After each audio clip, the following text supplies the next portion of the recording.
ધરાઈ ખાતે રાજ્યમંત્રીએ શ્રી બાલમુકુંદજીના ભવ્ય મનોરથનો દર્શનનો પણ લાભ લીધો। ગુજરાત રાજ્યના કાયદા તથા ઉર્જા મંત્રી કૌશિકભાઈ વેકરિયાએ બાબરા તાલુકાના ધરાઈ ગામે સ્વયં સાક્ષાત બિરાજમાન શ્રી બાલમુકુંદજીના પાવન દર્શન કરી આશીર્વાદ પ્રાપ્ત કર્યા હતા। આ અવસરે તેમણે શ્રી બાલમુકુંદજીના ભવ્ય મનોરથના દર્શનનો લાભ લઈ આધ્યાત્મિક શાંતિ અને દિવ્ય અનુભૂતિનો ભાવ વ્યક્ત કર્યો હતો। આ પ્રસંગે કૌશિકભાઈએ જણાવ્યું હતું કે ભારતીય સંસ્કૃતિ અને સનાતન પરંપરાના આવા પવિત્ર ધામો સમાજમાં આધ્યાત્મિક ચેતના, સંસ્કાર અને એકતાની ભાવનાને મજબૂત બનાવે છે। વિકાસની સાથે આધ્યાત્મિક મૂલ્યોનું જતન પણ એટલું જ જરૂરી છે। આ પ્રસંગે ધરાઈ શ્રી બાલમુકુંદ ટ્રસ્ટના પ્રમુખ શ્રી ધર્મેન્દ્રભાઈ જોશી તથા સર્વે મુખિયાજી દ્વારા મંત્રી કૌશિકભાઈ વેકરિયાનું ઉષ્માભર્યું સ્વાગત અને સન્માન કરવામાં આવ્યું હતું।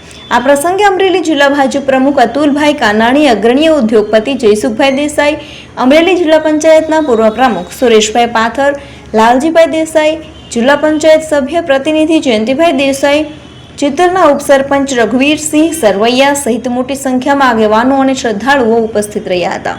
આજે શ્રી બાલમુકુંદ ભગવાન કે જે માનતાના ઠાકોરજી કહેવાય છે, વૈષ્ણવ સંપ્રદાયની અંદર મહત્વનું સ્થાન ધરાવતા ધરાઈ ગામે ગુજરાત સરકારના ઉર્જા મંત્રી શ્રી કૌશિકભાઈ વેકરિયા, જેમની માનતા અમરેલી ચેમ્બર ઓફ કોમર્સ અને બાલમુકુંદજી જેમના ઈષ્ટ છે એવા ચિત્તલ સરવૈયા પરિવારની માનતા પૂર્ણ કરવા માટે બાલમુકુંદજીના દર્શનાર્થે પધારેલા છે।